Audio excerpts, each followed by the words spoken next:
Now at 10, the polls have closed and millions of Americans have cast their ballots on this Super Tuesday showdown, the most consequential primary day of the 2024 election. Now on this special edition of the News at 10.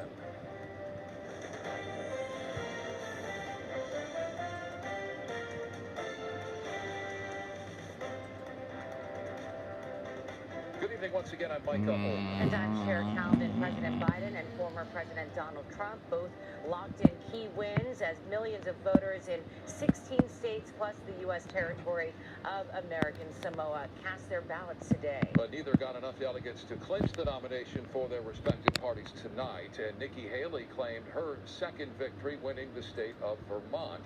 Trump took to the stage at his Mar-a-Lago estate in Palm Beach, Florida, to thank his supporters for his landslide victory and vowed to unify what he calls a divided country. Meantime, President Biden releasing a statement warning that, quote, a second Trump term would mean a return to chaos, division, and darkness. Nikki Haley says she is honored to have received the support of millions of Americans, making her the first Republican woman to win 2 presidential primary contests. And here in California, all eyes are on the race to fill the U.S. Senate seat vacated by Dianne Feinstein.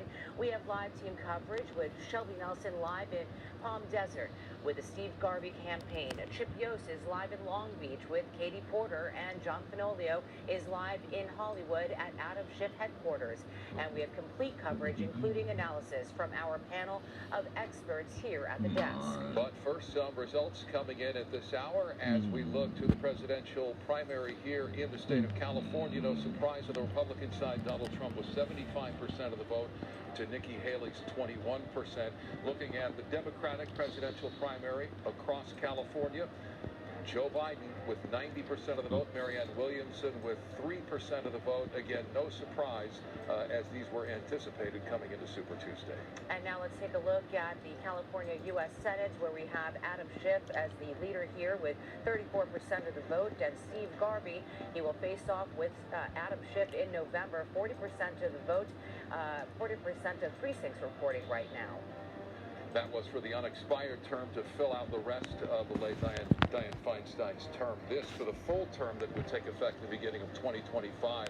Essentially the same 4 contenders. This is for the full term. And as we've been reporting, the AP projecting Adam Schiff and Steve Garvey will be the top 2 in this primary race and will head to November mano a mano. Democrat Adam Schiff again going up against Republican Steve Garvey in the November election. KTLA's John Fenolio joins us live from Schiff's watch party in Hollywood, where things turned a bit chaotic. John.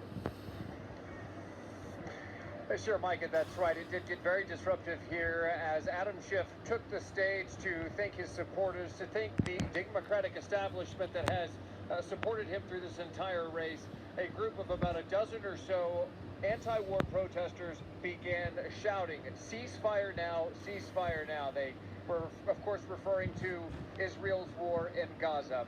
Now, as Schiff began to speak tonight, he thanked his supporters.